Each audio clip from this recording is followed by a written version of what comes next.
Pham, ich bin Head of Content von MSA. MSA heißt Model Summit of Asia Hamburg.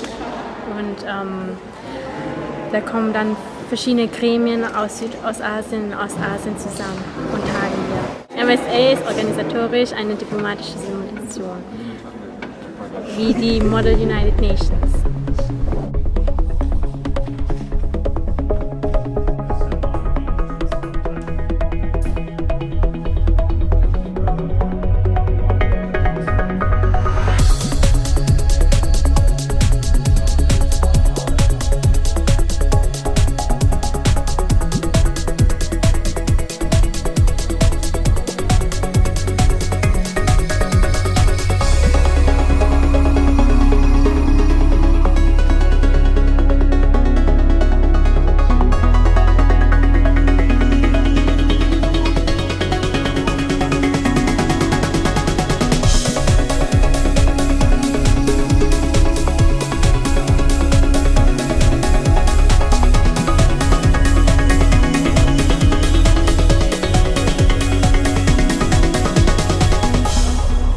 MSA findet im AI statt, und zwar steht das für Asien Afrika Institut. Es gefällt mir sehr gut, da ich ein tolles Team habe.